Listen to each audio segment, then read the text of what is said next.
তারেক রহমানের ভারত সফরের প্রধান শর্ত হয়েছে এখন হাসিনাকে ফেরত দিতে হবে। বাংলাদেশের পক্ষ থেকে ভারতকে একদম পরিষ্কার করে জানিয়ে দেওয়া হয়েছে, হাসিনাকে ফেরত না দিলে বাংলাদেশের প্রধানমন্ত্রী জনাব তারেক রহমান ভারত সফরে যাবেন না। এই অবস্থায় এখন বল কিন্তু ভারতের কোর্টে। ভারত কি করবে? ভারত গত কিছুদিন ধরে যথেষ্ট ডিপ্লোম্যাটিক দৌড়ঝাঁপ করেছে, অনেক কূটনৈতিক প্রচেষ্টা চালিয়েছে। বাংলাদেশ কিন্তু খানিকটা এগিয়ে ছিল, তাতে পানি ঢেলে দিয়েছে কিন্তু একটি ঘটনা। কি সেই ঘটনা? এবং বাংলাদেশের সরকারের যে দাবি, সেই দাবি কি ভারত পূরণ করতে পারবে? এবং কেন ভারত পূরণ করতে পারবে না, হাসিনাকে ফেরত দিতে পারবে না? বাধা কোথায়? ভারত আটকা কোথায়? সুপ্রিয় দর্শক, আসসালামু আলাইকুম। আপনাদের সবাইকে টক উইথ সিরাজ ইনসাইটের আজকের আলোচনায় আমন্ত্রণ জানাচ্ছি। আপনাদের সঙ্গে আছি আমি সিরাজুল ইসলাম। এতক্ষণ যে বিষয়গুলো নিয়ে কথা বললাম, এই বিষয়গুলো নিয়েই মূলত এখন বিস্তারিত আলোচনা করব এবং এই আলোচনার ভেতর দিয়ে একটা বিষয় পরিষ্কার হবে আগামী দিনগুলোতে ভারতের সাথে বাংলাদেশের সম্পর্ক আসলে কি হতে যাচ্ছে এবং আমাদের দ্বিপক্ষীয় যে সমস্ত সমস্যা রয়েছে তার সমাধানের সম্ভাবনা কতটা, এই সমস্ত বিষয়গুলো পরিষ্কার হবে। আশা করি ভিডিও ভালো লাগবে এবং আপনারা শেষ পর্যন্ত সঙ্গে থাকবেন। আর যদি ভিডিও ভালো লাগে তাহলে লাইক, কমেন্ট, শেয়ার করবেন এবং চ্যানেলটি সাবস্ক্রাইব করে সাথেই থাকবেন। দর্শক, চলুন আমরা বিস্তারিত আলোচনা করি। একেবারে শুরুতেই মূল যে বক্তব্য সেটি হচ্ছে এই যে, আপনারা সবাই জানেন ভারতের পক্ষ থেকে বাংলাদেশের প্রধানমন্ত্রী তারেক রহমানকে ভারত সফরের আমন্ত্রণ জানানো হয়েছে দুই রকমের। একটা হচ্ছে নির্বাচনের পরপরই বাংলাদেশের প্রধানমন্ত্রীকে ভারত সফরের আমন্ত্রণ জানানো হয়েছে ভারতের পক্ষ থেকে, আর আরেকটা আমন্ত্রণ জানানো হয়েছে ভারতে ব্রিক্স শীর্ষ সম্মেলন অনুষ্ঠিত হবে, সেখানে বিমস্টেকের চেয়ারম্যান হিসেবে বাংলাদেশের প্রধানমন্ত্রীকে আমন্ত্রণ জানানো হয়েছে, কিন্তু সেখানে বাংলাদেশের প্রধানমন্ত্রী হিসেবে আমন্ত্রণ জানানো হয়নি। সাধারণত বিগত অন্তত ১.৫ দশক ধরে বাংলাদেশের সরকার নির্বাচিত হলে, অন্তত আওয়ামী লীগ সরকারের আমলে এমনটা ছিল যে ভারত সফর দিয়েই বাংলাদেশের প্রধানমন্ত্রীর বিদেশ সফরের কর্মসূচি শুরু হতো। এবার কিন্তু বাংলাদেশের প্রধানমন্ত্রী জনাব তারেক রহমান এই কাজটা করেননি। তিনি কি করেছেন? অপেক্ষা করেছেন এবং ভারতের সাথে যেহেতু আমাদের রাষ্ট্রীয় অনেকগুলো সংকট রয়েছে এবং ভারতের পক্ষ থেকে সেই সংকটগুলো নিরসনের কোনো উদ্যোগ নেওয়া হচ্ছে না, যার কারণে আমার মনে হয় যে বাংলাদেশের প্রধানমন্ত্রী অনেক সময় অপেক্ষা করেছেন। ভেতরে ভেতরে ঠিকই আলাপ আলোচনা হয়েছে, কিন্তু ভারতের পক্ষ থেকে পজিটিভ কোনো সাড়া না পাওয়ার পর তিনি ভারত সফর এড়িয়ে প্রথমে মালয়েশিয়া এবং সেখান থেকে চীন সফর করেছেন। চীন সফর যখন করেছেন, আমরা সবাই জানি চীনের সাথে ভারতের সম্পর্ক খুব একটা ভালো না এবং বাংলাদেশ কৌশলগত অবস্থানে থাকার কারণে চীনের সাথে যদি বাংলাদেশের সম্পর্কটা অত্যন্ত ঘনিষ্ঠ হয় তাহলে কিন্তু সেটা ভারতের জন্য অনেক বেশি সংকটের কারণ। বিশেষ করে ভারতের যে 7 সিস্টার বাংলাদেশের উত্তর পূর্বাঞ্চলে, এই 7 সিস্টার ভারতের গলার কাটা হয়ে উঠবে যদি বাংলাদেশ চীনের সাথে বিশেষ সম্পর্ক তৈরি করে। গত ১.৫ দশক ১৬-১৭ বছর ধরে ভারত সরকার অনেকটা নিরাপদ ছিল শেখ হাসিনাকে ক্ষমতায় রেখে, কিন্তু বাংলাদেশ সরকার আসার মানে এই না যে ভারতের বিচ্ছিন্নতাবাদকে উস্কে দেবে, ভারতের কতগুলো রাজ্যকে বিচ্ছিন্ন করে দেবে, ব্যাপারটা তা না। কিন্তু ওই সমস্ত রাজ্যগুলোর সাথে চীনের প্রশ্ন রয়েছে, চীনের তৎপরতা আছে এবং ভারত যেমন তার কোনো প্রতিবেশীর সাথে সুসম্পর্ক রাখে না, এমনকি চীনের সাথেও না। এমনকি চীন দাবি করছে যে তার অঞ্চলের যে সমস্ত ভূখণ্ড আটকে রেখেছে, দখল করে রেখেছে, সেই জায়গা থেকে সেই সমস্ত ভূখণ্ড উদ্ধার করবে। অতএব চীনের সাথে যেহেতু ভারতের ঐতিহাসিক প্রতিদ্বন্দ্বিতা এবং সামরিক দ্বন্দ্ব সংঘাত রয়েছে, সেই কারণে চীনের সাথে বাংলাদেশের বিশেষ সম্পর্ক এবং 7 সিস্টার একটা বিশেষ ইস্যু, কিন্তু এই ইস্যুটাকে নিয়ে ভারত সরকার খুবই ভয় পাচ্ছে।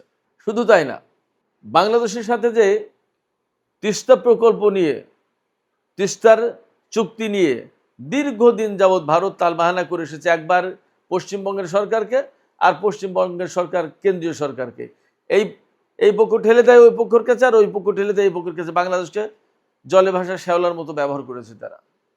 সেক্ষেত্রে চীনের সাথে যদি আমরা পার্সোনাল রিলেশন বিল্ড আপ করি এবং আমাদের দ্বিপক্ষীয় সম্পর্ক যদি সেভাবে এগিয়ে যায়, চুক্তি হয়, এই তিস্তা সংকটেরও কিন্তু একটা সমাধানের পথ আমাদের সামনে খুলে যায়। আমরা আরও অনেকগুলো সংকটের সমাধান করতে পারি। ভারতের অনীহা সত্ত্বেও ভারত কিন্তু এগুলো করেনি, অথচ সংকটগুলো ভারতের সাথে আমাদের। তারা উজানের দেশ হিসেবে, আমরা ভাটির দেশ হিসেবে যেভাবে আমাদের ট্রিট করার কথা তার ঠিক উল্টা করেছে ভারত।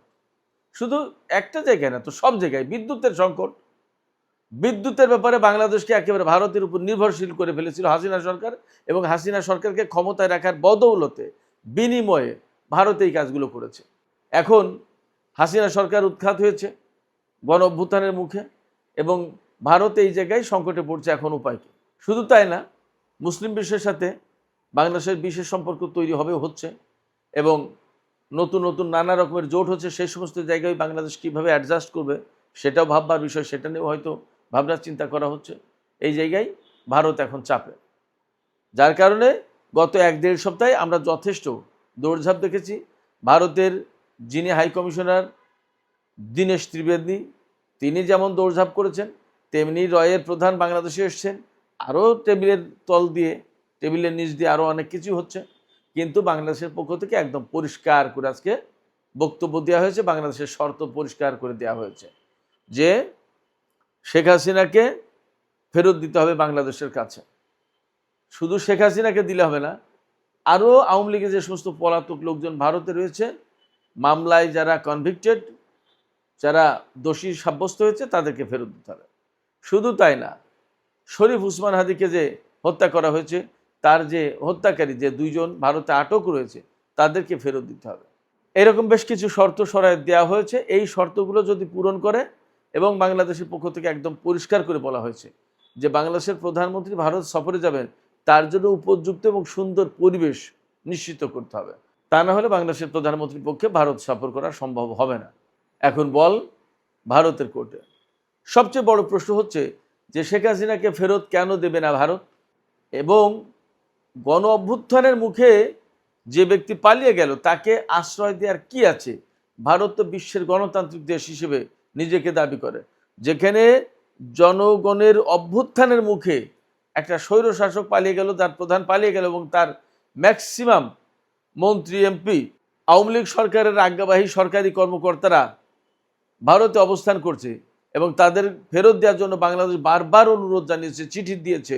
এবং বাংলাদেশের সাথে ভারতের এই চুক্তি আছে যে ভারতের প্রত্যর্পণ চুক্তি, যেটা ভারতে আশ্রয় নিয়ে বাংলাদেশি যাদেরকে বাংলাদেশ সরকার চাইবে তাদেরকে ভারত ফেরত দেবে, এবং বাংলাদেশে যদি ভারতের কেউ থাকে একইভাবে ফেরত দেবে।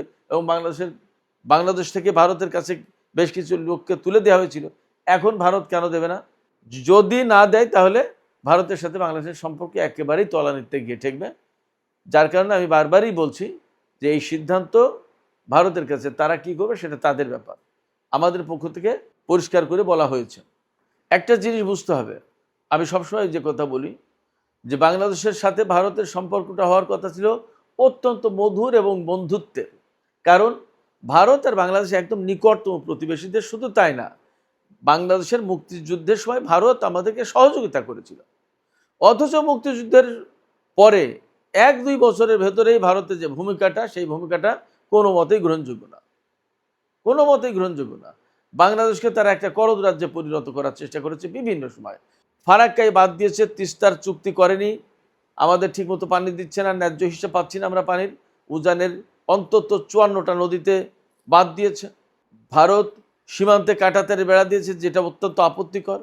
2 দিন অন্তর অন্তর সীমান্তে আমাদের মানুষদেরকে হত্যা করে, অথচ মাদক চোরাচালানের ব্যাপারে তারা একদম সমস্ত সব কিছু খুলে দিয়ে রাখে। শুধু তাই না, বাংলাদেশের অভ্যন্তরীণ ক্ষেত্রে ভারতের অনেক হস্তক্ষেপের, অনেক নেতিবাচক কর্মকাণ্ডের অভিযোগ রয়েছে, বাস্তব প্রমাণও রয়েছে। এই যে সংকটগুলো, এই যে সমস্যাগুলো, এগুলোর একটাও আমাদের বাংলাদেশের পক্ষ থেকে তৈরি না, একটাও না। না বাংলাদেশ ভারত সীমান্তে কাঁটাতারে বেড়া দিয়েছে, না ভারতীয় কোনো নাগরিককে বাংলাদেশ গুলি করে হত্যা করে, না বাংলাদেশ থেকে কোনো মাদক চোরাচালান করে ভারতে পাচার করা হয়, না বাংলাদেশ ভারতের কোনো নদীতে বাদ দিয়ে তাদের পানি আটকে দিয়েছে, আমরা কোনো কিছুই করিনি। বরং আমরা প্রত্যেকটা ক্ষেত্রে ভারতের পক্ষ থেকে আমরা ভিকটিম। কেন আমরা ভিকটিম হব? আমরা কি একটা স্বাধীন দেশ না? এবং ভারতই তো আমাদেরকে সহযোগিতা করেছিল বাংলাদেশ স্বাধীন হওয়ার ব্যাপারে। কেন সেই সহযোগিতা করার পরে আজকে আমাদের গলা চিপিয়ে ধরছে কেন তারা? এটা হতে পারে না। এই জায়গায় বাংলাদেশের সরকার, পররাষ্ট্র মন্ত্রণালয়, প্রধানমন্ত্রীর দপ্তর, প্রধানমন্ত্রীর যে অবস্থান, এই অবস্থান যথেষ্ট ন্যায্য এবং সঠিক বলেই বিশ্লেষকরা মনে করেন, আমি ব্যক্তিগতভাবে মনে করি। কারণ ভারত একটা দেশ, বাংলাদেশ আর একটা দেশ, দুটো স্বাধীন সার্বভৌম দেশ, প্রত্যেকেরই মর্যাদা যার যার মতো করে। ভারত ভারতের মতো, বাংলাদেশ বাংলাদেশের মতো। বাংলাদেশের জনগণ, বাংলাদেশের প্রধানমন্ত্রী, বাংলাদেশের সরকারকে যদি ভারত কোনোভাবে হেয় প্রতিপন্ন করার চেষ্টা করে, সেটা গ্রহণযোগ্য হতে পারে না এবং সেটা গ্রহণ করবে না বিএনপি সরকার। এটা পরিষ্কার, মেসেজ একদম ক্লিয়ার। সেক্ষেত্রে যে যত যাই কথা বলুক না কেন, গভর্নমেন্টের অবস্থান কি সেটা পরিষ্কার, তার কাজে কর্মে বুঝিয়ে দিচ্ছে। অনেক বেশি হয়তো কথা বলার প্রয়োজনে বাগাড়ম্বর সরকারের পক্ষ থেকে থাকবে না, কিন্তু সরকারের অবস্থান কাজে সবচেয়ে পরিষ্কার করে দেওয়া হচ্ছে এবং অলরেডি পরিষ্কার। শেখ হাসিনার বিরুদ্ধে 24-এর গণ আন্দোলনে প্রায় 1,500 মানুষ হত্যার অভিযোগ রয়েছে তার সরকারের বিরুদ্ধে। তার প্রত্যক্ষ মদদের নির্দেশে এবং নির্দেশনায় এই হত্যাকাণ্ড ঘটেছে এবং তার বিরুদ্ধে মানবতা বিরোধী অপরাধের রায় রয়েছে এবং তার বিরুদ্ধে মৃত্যুদণ্ড কার্যকর হওয়ার রায় রয়েছে। এইরকম একজন কনভিক্টেড ব্যক্তিকে ভারত ফেরত না দিয়ে বাংলাদেশের এত অনুরোধ, এত চিঠি, এত কূটনৈতিক তৎপরতা, সমস্ত সব কিছুর জবাবে একটাই বলছে যে আমরা পর্যালোচনা করে দেখছি। এই বিষয়টা পর্যালোচনা করে দেখতে কত বছর লাগবে এবং এত পর্যালোচনা করার কি আছে? আমরা একজন ওয়ান্টেড ব্যক্তিকে চেয়েছি, প্রত্যর্পণ চুক্তি আছে 2013 সালে সই হওয়া, সেই চুক্তি অনুযায়ী বাংলাদেশ সরকারের কাছে দিয়ে দেবে, ব্যাস শেষ। আমরা তো শেখ হাসিনাকে বাংলাদেশে এনে সাথে সাথে যে কেউ তার উপরে অত্যাচার নির্যাতন চালাবে, তাকে হত্যা করবে, তাকে মৃত্যুদণ্ড দেবে, ব্যাপারটা তো তা না। এখানে আইন আছে, আদালত আছে, সরকার আছে, সমস্ত সব কিছু স্বাভাবিক প্রক্রিয়ায় এগিয়ে যাবে। তাতে যদি তিনি পরিষ্কার নির্দোষ হন, তিনি বের হয়ে যাবেন। তিনি যদি দোষী সাব্যস্ত হন, যে শাস্তি আছে সেই শাস্তির ব্যবস্থাই হয়তো করা হবে, কিন্তু তাকে তো ব্যক্তিগত ক্ষোভের কারণে তাকে তো রোষানলে ফেলা হচ্ছে না। এই জায়গায় ভারত সরকারের কাছেই বাংলাদেশ সরকার পরিষ্কার শর্ত দিয়েছে।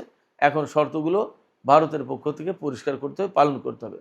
যদি তা না করে, আমি মনে করি ভারত এবং বাংলাদেশের সম্পর্ক অনেক বেশি তলানিতে চলে যাবে। এখন হাসিনা, আওয়ামী লীগ এবং শেখ পরিবার, এই তিনটা জায়গায় ভারতের যত স্বার্থ, কেন সেই স্বার্থ বাংলাদেশ সরকারের সাথে, বাংলাদেশের জনগণের সাথে এবং বাংলাদেশ রাষ্ট্র হিসেবে রাষ্ট্রের কাছে কেন থাকবে না? তার মানে কি ভারতের এই চাওয়া পাওয়াগুলো, এই স্বার্থগুলো কি বৈধ না এবং গ্রহণযোগ্য না? নিশ্চয়ই সেখানে কিন্তু আছে এবং আমরা তো তা জানি। অনেকগুলো নির্বাচনে, বিগত বেশ কয়েকটা নির্বাচনে ভারত সরকার একেবারে আওয়ামী লীগকে ক্ষমতায় বসিয়ে দেওয়ার সমস্ত কাজ তারা নিজ হাতে আঞ্জাম দিয়েছে, তারা নিজ হাতে ব্যবস্থা করেছে। একটা দেশ আর একটা দেশের ভেতরে এর চেয়ে আর কি হস্তক্ষেপ করতে পারে? ভারতের অবস্থান তাদের অবশ্যই পর্যালোচনা করা উচিত, তারা কি করছে এবং কি করা উচিত প্রতিবেশীর সাথে। বাংলাদেশ তো ভারতকে শত্রু মনে করে না, বাংলাদেশ তো ভারতকে বন্ধুই মনে করতে চায়, কিন্তু তাদের আচরণগুলো কি? তারা বলে মুখে একটা, করে আর একটা। এই দ্বিচারিতা তো গ্রহণযোগ্য না। এটা বাংলাদেশ সরকার গ্রহণ করতে পারে না, বাংলাদেশের জনগণ গ্রহণ করবে না, করছে না। এবং করছে না বলেই 24-এর গণ আন্দোলনের সময় স্লোগান উঠেছিল, দিল্লি না ঢাকা, ঢাকা ঢাকা। ভারতকে বুঝতে হবে, মেসেজগুলো ক্লিয়ার। সুপ্রিয় দর্শক, আজকের আলোচনা এখানে শেষ করতে চাইছি। আলোচনা শেষের আগে আপনাদের কাছে মতামত জানতে চাই। ভারত সফরের ব্যাপারে বাংলাদেশের সরকারের পক্ষ থেকে একদম সুস্পষ্ট বার্তা দেওয়া হয়েছে। উপযুক্ত পরিবেশ তৈরি না করলে এবং শেখ হাসিনাকে ফেরত না দিলে বাংলাদেশের প্রধানমন্ত্রী ভারত সফরে যাবেন না। আপনারা সরকারের এই অবস্থানকে কিভাবে দেখছেন? আপনাদের মতামত কমেন্টে জানাতে পারেন। আর ভিডিও ভালো লাগলে লাইক, কমেন্ট, শেয়ার করবেন এবং চ্যানেলটি সাবস্ক্রাইব করে প্লিজ সাথেই থাকবেন। আর আপনাদের সবাইকে অনেক অনেক ধন্যবাদ জানিয়ে আজকের আলোচনা এখানেই শেষ করছি। আপনারা সবাই অনেক ভালো থাকুন। আল্লাহ হাফেজ।